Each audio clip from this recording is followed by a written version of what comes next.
Balitang Pulis Gabo.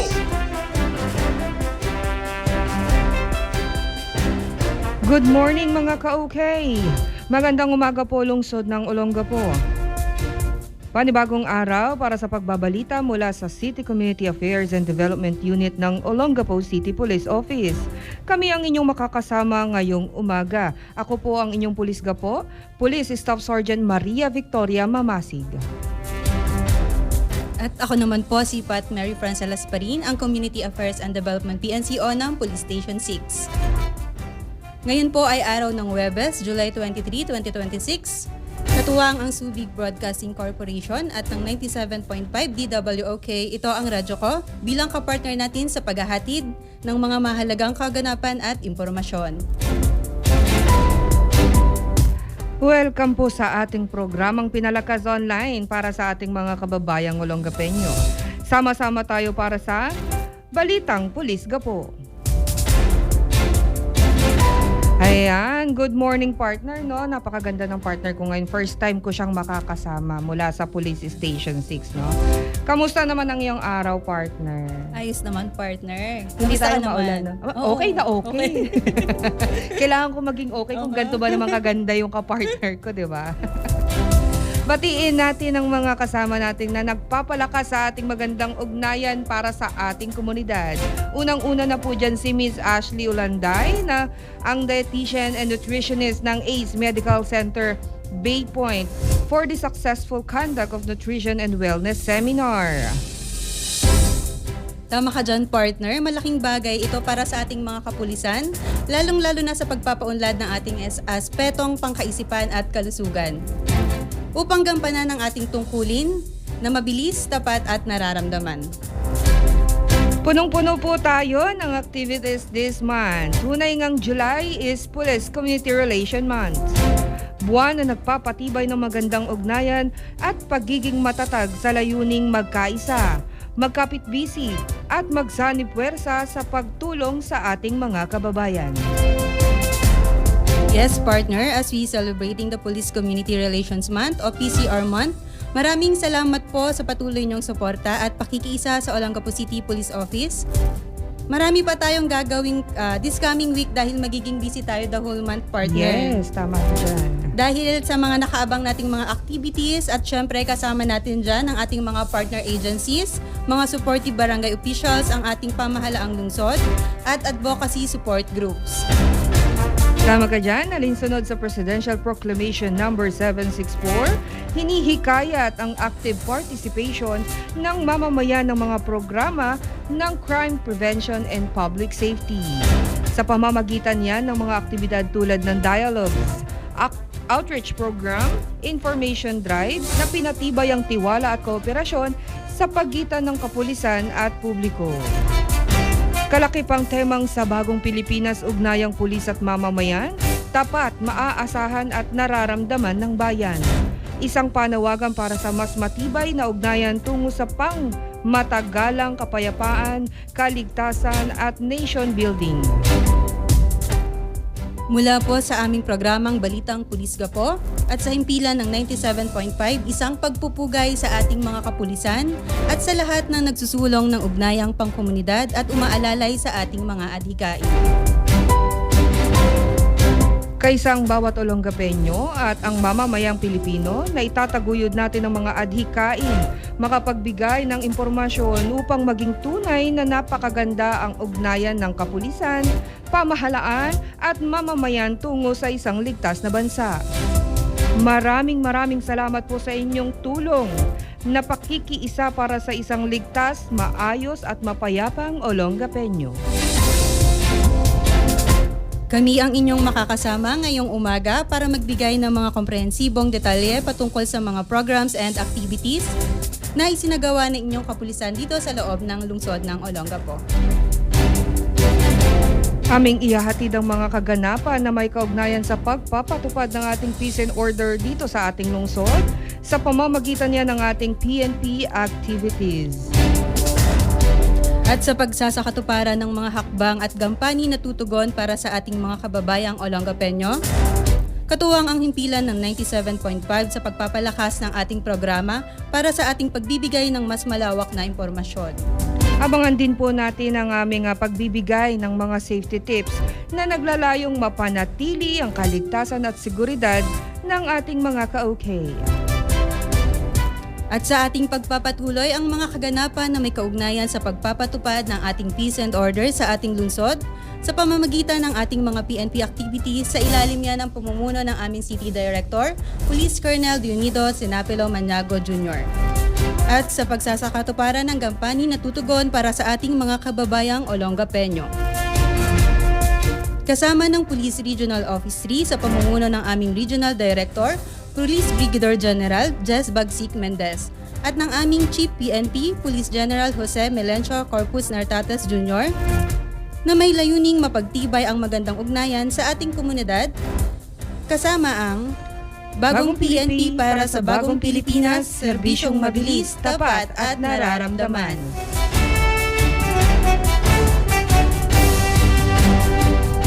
At sa pagpapatuloy mga ka-OK, ang datos ng ating Weekly Accomplishment Report mula July 13 hanggang July 19, 2026 bilang bahagi ng ating previous weeks. Sa kabuuan, mayroong 33 total arrested ang Olongapo City Police Office sa pangunguna ni Police Colonel Dionido S. Maniago Jr. mula sa isinagawang magkakahiwalay na anti-criminality operation.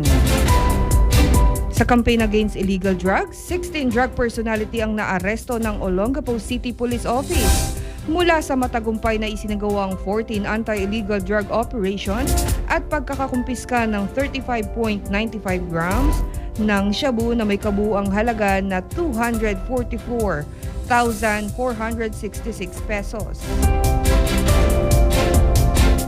Kaugnay nito, 2 hinihinalang sangkot sa iligal na droga ang naaresto sa isinagawang bypass operation ng Police Station 2 Drug Enforcement Operatives ng Olongapo City Police Office sa Barangay West Tapinac, Olongapo City.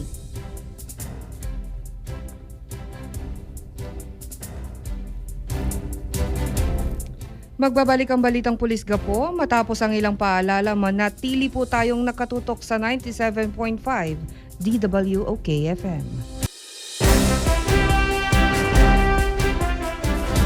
Muli pong nagbabalik ang Pulis Gapo dito lamang yan sa DWOK FM 97.5. Ito ang radyo ko. 2 hinihinalang sangkot sa iligal na droga ang naaresto sa isinagawang bypass operation ng Police Station 2 Drug Enforcement Operatives ng Olongapo City Police Office sa Barangay West Tapinac, Olongapo City. Ayon sa ulat, dakong 11:50 ng gabi noong July 19, 2026, nagsagawa ng anti-illegal drug operation ang mga operatiba sa isang bahay na matatagpuan sa 5th Street, Barangay West Tapinac. Nagresulta ang operasyon sa pagkakaaresto ng 2 suspek na kapwa kabilang umano sa drug watch list. Sa operasyon, nakumpiska ang 4 na heat-sealed plastic sachet na naglalaman ng hininalang shabu na may kabuuang timbang na humigit kumulang 6.33 grams at tinatayang standard drug price ng 43,044 pesos. Na-recover din ng mga operatiba ang isang 500 peso bill na nagsilbing marked money na ginamit sa bypass operation at 2 100 peso bill mula sa bentahan ng iligal na droga. Matapos ang operasyon, dinala ang mga inarestong suspek at ang mga nakumpiskang ebidensya sa Police Station 2 para sa kaukulang dokumentasyon at pagsasampa ng mga kasong paglabag sa Republic Act No. 9165 o ang Comprehensive Dangerous Drugs Act of 2002. Maliban dyan, isa pang hinihinalang sangkot sa illegal na droga ang naaresto sa isinagawang bypass operation ng City Drug Enforcement Unit ng Olongapo City Police Office sa Barangay East Bahak-Bahak.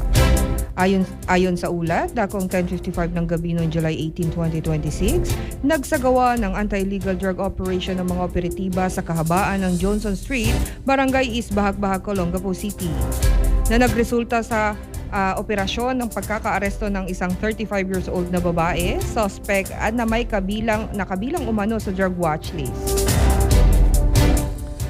Nakumpiska sa operasyon ang 5 heat-sealed transparent plastic sachet na naglalaman ng hinihinalang shabu na may kabuuang timbag na humigit kumulang 5 gramo at itinatayang standard drug price na 34,000 piso.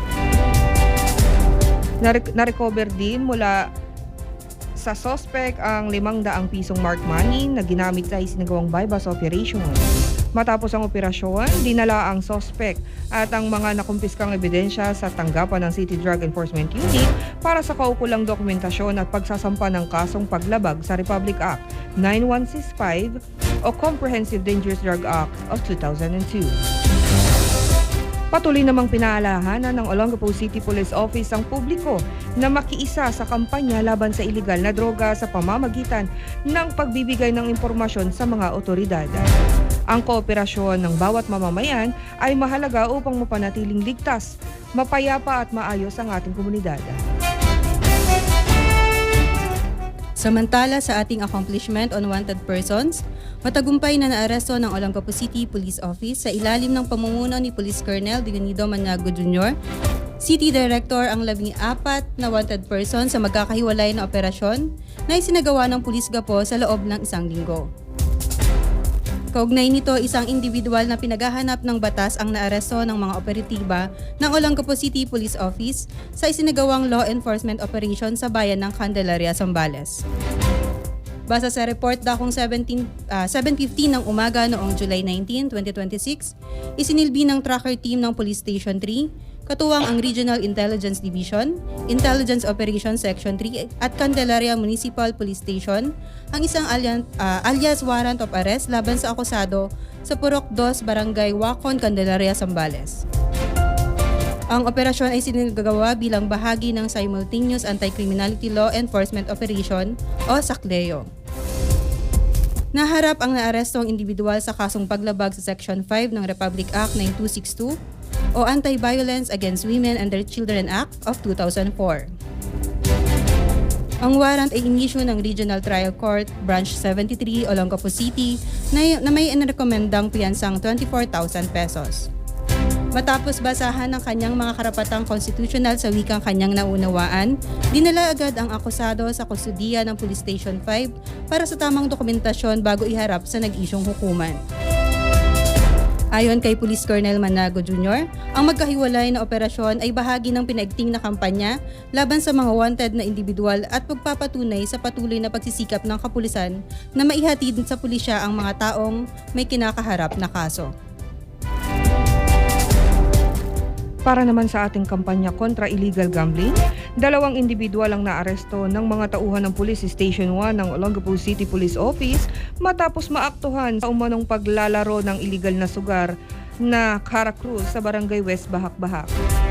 Ayon sa ulat, dakong 10:05 ng gabi noong July 17, 2026, nagsasagawa ng monitoring operation laban sa mga illegal na aktibidad ang mga pulis sa Arthur Street na mamataan nila. Ayan na, nabulol na tayo, no? Mamataan nila ang 2 lalaki ng aktwal na naglalaro sa Caracruz.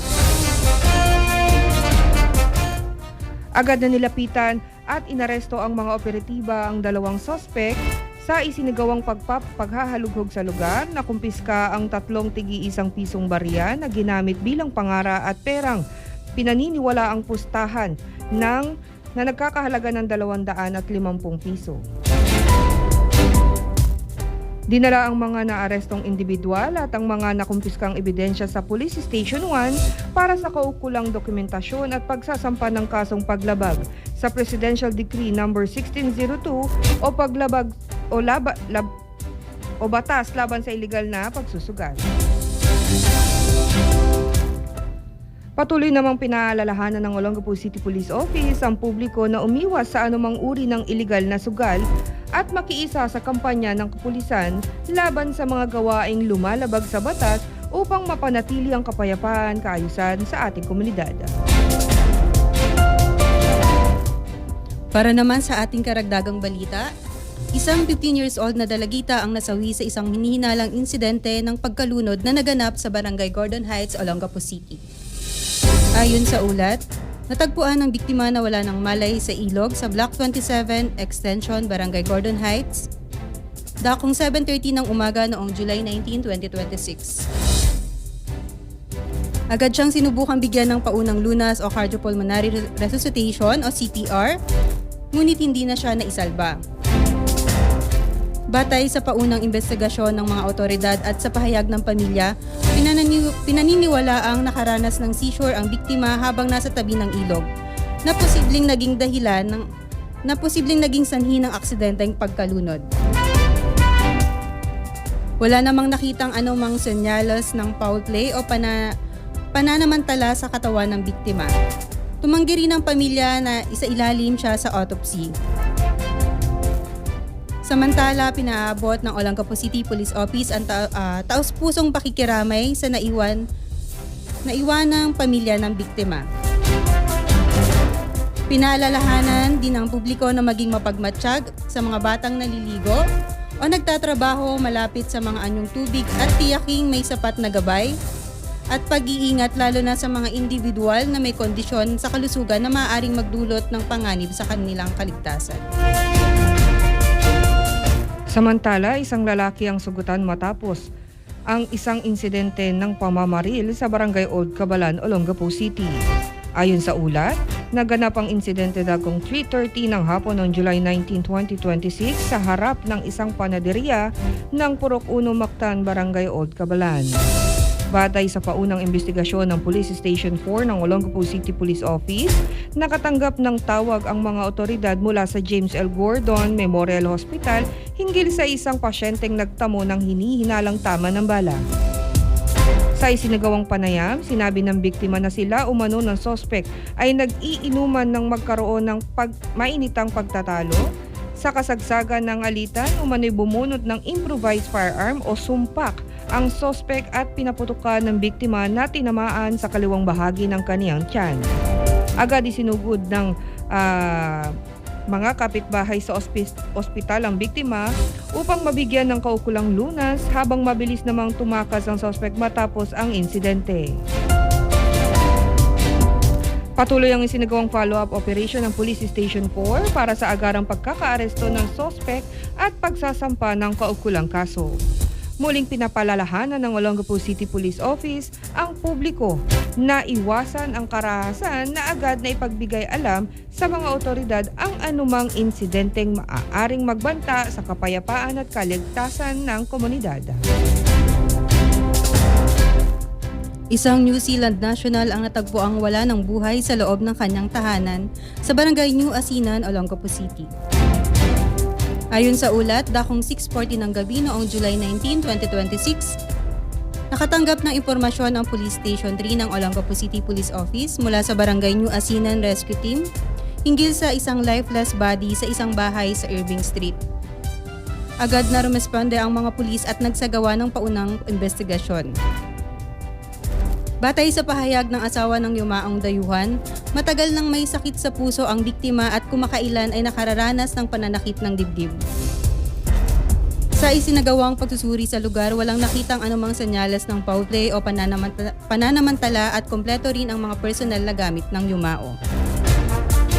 Humihingi rin ng tulong ang mga otoridad ng Olongapo City Forensic Unit upang magsagawa ng scene processing at technical na investigation bilang bahagi ng standard operating procedure.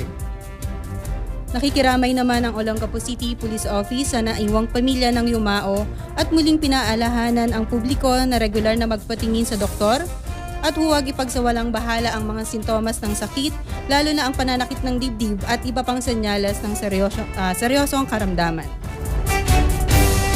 Magbabalik ang Balitang Pulis Gapo matapos ang ilang paalala, manatili po tayong nakatutok sa 97.5.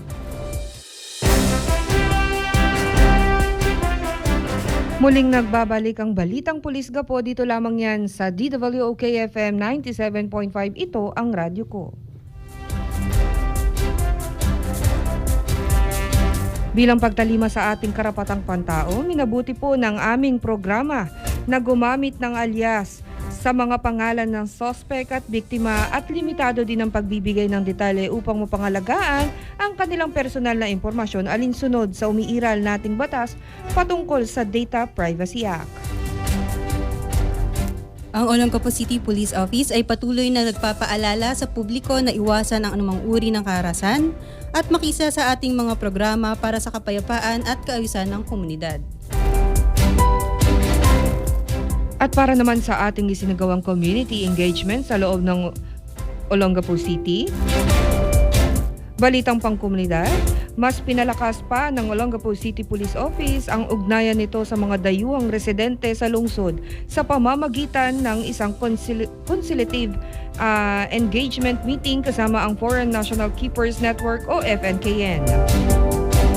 Idinaos ang aktibidad sa Olongapo City Police Office Headquarters bilang bahagi ng patuloy na pagsisikap ng kapulisan na mapatatag ang pakikipag-ugnayan sa iba't ibang sektor ng komunidad at maisulong ang sama-samang pagpapanatili ng kapayapaan at kaayusan.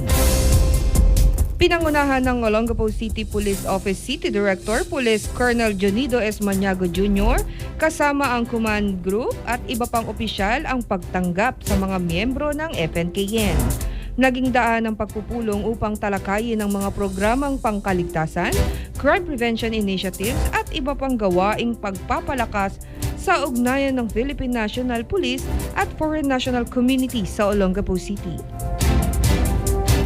Isa rin ang naging tampok ang aktibidad na matagumpay na pagsasagawa ng halalan ng mga bagong opisyal ng Foreign National Keepers Network. Inaasahang pamumunuan ng mga bagong halal na opisyal ang organisasyon sa pagpapalawak ng kanilang pakikipagtulungan sa PNP at aktibong pakikilahok sa mga programang pangkapayapaan at pangkaayusan. Sa kanyang mensahe, nikayat ni Police Colonel Jonido S. Maniago Jr. ang mga miyembro ng FNKN na patuloy na maging responsable, katuwang ang kapulisan sa pagsusulong sa pagsunod ng batas, paggalang sa iba't ibang kultura, pagpapanatili ng isang ligtas, mapayapa at inklusibong Olongapo City. Patunay ang aktibidad na ito na ang kapayapaan at kaayusan ay isang sama-samang responsibilidad ng pamahalaan at buong komunidad, kabilang ang ating mga dayuhang residente. Balitang pangkapayapaan. Dalawang dating miyembro ng isang mass organization ang voluntaryong nagpahayag ng kanilang pag-withdraw ng suporta sa mga gawaing may kaugnayan sa insurhensiya sa Olongapo City. Batay sa report, dakong alas 4 ng hapon noon July 16, 2026, pinangunahan ng Olongapo City Mobile Force Company katuwang ang City Intelligence Unit at Police Station 6 ng Olongapo City Police Office ang sinagawang withdrawal of support activity sa Camp Lieutenant General Manuel F. Cabal, Olongapo City. Ang aktibidad ay bahagi ng Simultaneous Anti-Criminality Law Enforcement Operation o SACLEO, na naglalayong hikayati ng mga individual na talikuran ang anumang kaugnayan sa mga grupong sumusuporta sa armadong tunggalian at sa mga halip ay makiisa sa mga programa ng pamahalaan para sa kapayapaan at kaunlaran. Bilang bahagi ng reintegration efforts, pinagkalooban ang mga kalahok ng paunang tulong pinansyal at grocery assistance. Matapos ang kinakailangan dokumentasyon at tactical interview, sila ay pinayagang makauwi. Ayon sa Olongapo City Police Office, patuloy nilang isinusulong ang mga programang nagbibigay ng pagkakataon sa mga dating miyembro ng mga naturang organisasyon na makapagsimula ng panibagong buhay at maging katuwang sa pagpapanatili ng kapayapaan at kaayusan ng komunidad. Balitang pangkalusugan naman, bilang bahagi ng pagdiriwang ng Nutrition Month, suporta sa ika-31 Police Community Relation Month at pagpapatuloy ng Journey to Better Me o JBM Fit Cup Challenge, nagsagawa ang Olongapo City Police Office ng Nutrition and Wellness Seminar para sa mga kapulisan. Layunin ng seminar na isulong ang mga na mas malusog ang pamumuhay at mapanatili ang pisikal at mental na kahandaan ng mga pulis upang higit nilang magampanan ang kanilang tungkulin sa paglilingkod sa publiko. Naging panauhing tagapagsalita si Ms. Ashi Ulanday, dietitian and nutritionist ng ACE Medical Health Center Bay Point, na nagbahagi ng mahalagang kaalaman tungkol sa wastong nutrisyon, tamang pagkain at mga praktikal na paraan upang mapanatili ang mabuting kalusugan at mataas na antas ng performance sa trabaho. Sa kanyang mensahe, nikayat ni Olongapo City Police Office City Director Police Colonel Jonido S. Maniago Jr. ang mga kalahok sa pamamagitan ng mnemonic ng DSM na nangangahulugang do something meaningful. Binigyan diin din niya na ang bawat positibong desisyon tulad ng pagpili ng masustansyang pagkain, regular na ehersisyo, pangangalaga sa sarili, kalusugan at mahahalagang hakbang tungo sa pagiging mas mahusay na pulis, mas mabuting lingkod ng bayan. Patuloy na ang programang ito ay patuloy na pagsisikap ng Olongapo City Police Office na pangalagaan hindi lamang ang kaligtasan ng komunidad, kundi maging ang kalusugan at kapakanan ng kanilang mga tauhan. Sa layuning makapaghatid po ng mas mahusay at mas epektibong serbisyo publiko. Dumako naman tayo sa balitang pulisya. Bilang bahagi ng pagpapatupad ng PNP Focus Agenda sa ilalim ng Integrity Monitoring Program, nagsagawa ang Olongapo City Police Office ng regular na drug testing noong Martes, July 21, 2026. Upang higit pang mapagtibay ang integridad, profesionalismo at pagpapanatili ng isang drug-free police organization. Pinangunahan mismo ni Olongapo City Police Director Police Colonel Leonido Maniago Jr. ang aktibidad sa pamamagitan ng voluntaryong pagsasailalim ng drug testing kasama ang iba pang tauhan ng Olongapo City Police Office. Ayon kay Police Colonel Maniago, ang tunay na pamumuno ay nagsisimula sa pagiging huwaran. Aniya ang bawat miyembro ng kapulisan, anuman ang ranggo o posisyon, ay may pananagutang panatilihin ang mataas na pamantayan ng disiplina, integridad at profesionalismo sa serbisyo. Ang sinagawang drug testing ay pinangasiwaan ng Olongapo City Forensic Unit upang matiyak ang maayos, patas at transparent na proseso alinsunod sa umiiral ng mga alituntunin ng Philippine National Police. Sa pamamagitan ng programang ito, muling pinakita ng Olongapo City Police Office ang matatag nitong paninindigan laban sa paggamit ng ilegal na droga at ang patuloy na pagpapanatili ng tiwala ng publiko na sa isang malinis, disiplinado at responsable sa hanay ng kapulisan. Samantala, pinaigting ng Olongapo City Police Office ang pakikipagtulungan sa Department of Education o DepEd at iba pang ahensya ng pamahalaang lungsod upang matiyak ang kaligtasan at kapakanan ng mga mag-aaral sa lungsod. Pinangunahan ni City Director Police Colonel Leonido S. Maniago Jr. ang pagdalo sa Olongapo City sa isang coordination meeting kasama ang Department of Education, mga partner agency at mga opisyal ng lokal na pamahalaan na pinapangunahan ng Olongapo City Mayor Roland C. Paulino Jr. Isa sa mga pangunahing tinalakay ang pagpupulong ng panukalang Memorandum of Understanding sa pagitan ng Philippine National Police at Department of Education. Layunin na ang kasunduang ito ay higit na malakas na ugnayan ng dalawang ahensya sa pagpapanatili ng ligtas, maayos at angkop na kapaligiran para sa pag-aaral ng mga estudyante at kapakanan ng mga guro at iba pang kawani ng paaralan. Sa naturang pagpupulong, formal ding ipinagkaloob ang draft ng Memorandum of Understanding kay Dr. Imelda Macaspac para sa pagsusuri at ebalwasyon bilang mahalagang hakbang tungo sa pagsasakatuparan ng nasabing kasunduan. Ayon sa Olongapo City Police Office, ang patuloy na pakikipagtulungan at pakikipag-ugnayan sa Department of Education at iba pang stakeholder ay nagpapatibay sa sama-samang layunin na isulong ang kaligtasan ng paaralan, positibong paghubog sa kabataan at pagpapanatili ng kapayapaan at kaayusan sa komunidad. Pantunay na ang inisyatibong ito ay ang edukasyon at kaligtasan ng bawat bata ay isang responsibilidad ng bawat pagtulungan ng buong pamayanan. Mula sa Pulis Gapo tungo sa komunidad, ugnayang magbigay buhay at pag-asa.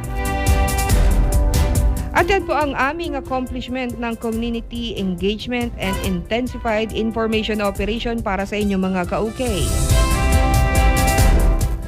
Ang lahat ng mga aktibidad na ito ay bahagi ng aming adhikain na isulong ang programa ng PNP sa pamamagitan niya ng Community Affairs and Development.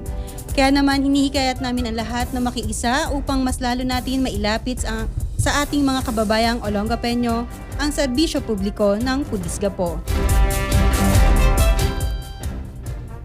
Sa pagpapatuloy, dumako naman tayo sa pamimigay ng mga safety tips bilang bahagi ng aming pagpapaigting ng intensified information operation para sa ating mga ka-okay na talaga namang kapakipakinabang.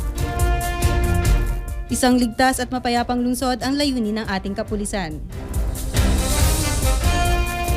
Yan, paalala para po sa publiko, mag-ingat po tayo sa mga modus ng panglilinlang at pagnanakaw. Para sa lahat ng ating mga biyahero at motoristang pumaparada sa gilid ng kalsada o mga rest area para sa pagpapahinga, huwag pong magbigay ng pagkakataon sa mga masasamang loob.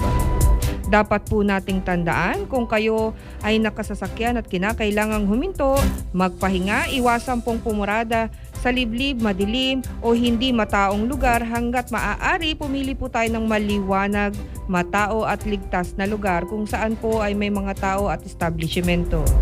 Iwasan po nating makipag-usap o magbigay ng atensyon sa mga hindi kakilalang tao bilang nabigla pong lalapit at magtatanong ng direksyon o hihingi po ng tulong lalo na kung kayo ay nag-iisa. Panatilihin po nating nakalak ang mga pinto ng sasakyan. Isara din po natin ang mga bintana habang tayo ay nagpapahinga o naghihintay.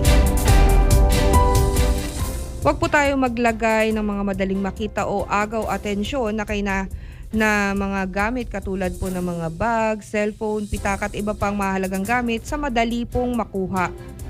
Maging alerto po tayo sa ating paligid.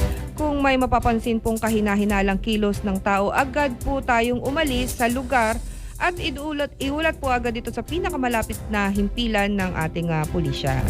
Kung sakaling maging biktima ng krimen, unahin po natin ang inyong kaligtasan, makipagtulungan sa mga otoridad at sa pagsasagawa po ng mga investigasyon. Para sa agarang tulong at mabilis na pagresponde, tumawag agad sa Unified Emergency Hotline o 911. Paalala, maging responsable rin sa paggamit ng social media, iwasan ang pagpapakalat ng hindi beripikadong impormasyon at mga komentong maaaring magdulot ng takot o makasagabal sa mga isinasagawang investigasyon. Hintayin at ibahagi lamang sa mga opisyal na impormasyon mula sa kinaukulang otoridad. At yan po ang ating mga safety tips for today. Naway meron po tayong napulot na aral at mag-ingat po tayong lahat mga ka-okay. At para maging updated sa activities and accomplishment, please follow our Facebook page at Pulis Gapo Disiplinado.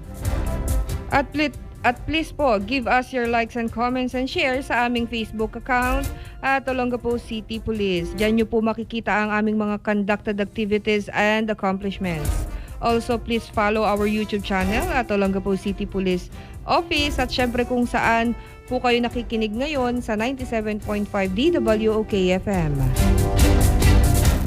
At nais din po namin i-promote ang programang Sumbong Nyo, Aksyon Agad, Lunes hanggang Biyernes, 12:30 to 1:30 p.m. Ganon din po ang aming official Facebook page ng Philippine National Police at Police Regional Office 3 at ang Police News Network Facebook page. At yan po ang hatid naming mga mahalagang impormasyon mula sa Olongapo City Police Office. Maraming salamat po sa oras na inyong pakikinig sa ating programa ngayong umaga. Laging tatandaan, ang usaping kaligtasan ay usapin ng bawat mamamayan. Muli, ang pamunuan ng Olongapo City Police Office sa ngalan ng aming City Director, Police Colonel Junido Esmaniago Jr., kasama ang aming Public Information Officer, Police Lieutenant Mary Ann Sadaba. Kami po ay taus-pusong nagpapasalamat sa pamunuan ng Subic Broadcasting Corporation at sa himpilan ng 97.5 DWOK FM. Sa aming station manager, Ma'am Amelia Jane Gordon, kasama sina Sir Andrew and the rest of the team.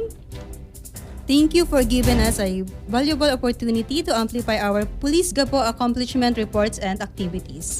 At syempre sa ating mga viewers and listeners na walang sawang pagsuporta sa ating programa sa paghahatid ng mga mahalagang balita para sa ating mga kababayan. Dito yan sa aming pinakamamahal na lungsod, dito po sa lungsod ng Olongapo. At ako po si Pat Mary Francela Lasparin. Laging tatandaan, ang usaping kaligtasan ay usapin ng bawat mamamayan, maging bahagi sa pag-unlad ng ating bayan. Dahil sa inyong walang sawang pagsuporta, isang karangalan na masungkit ng Olongapo City Police Office ang ikalawang pwesto sa Unit Performance Evaluation Rating o UPER sa antas ng Provincial at City Police Offices sa buong Region 3. Ang naturang pagkilala ay sumasalamin sa dedikasyon, mahusay na pamumuno ng aming City Director, Police Colonel Junido S. Maniago Jr. at sama-samang pagsisikap ng bawat isa sa paglaban sa kriminalidad, pagpapanatili ng kapayapaan at kaayusan at paghahatid ng dekalidad na serbisyo publiko. Isang taos-pusong pasasalamat mula sa inyong Pulis Gapo. Ako po si Police Staff Sergeant Maria Victoria Mamasig. Magsama-sama po tayong muli sa susunod na Huwebes upang makinig sa ating mahalagang impormasyon. Dito lamang po yan sa Balitang Pulis Gapo.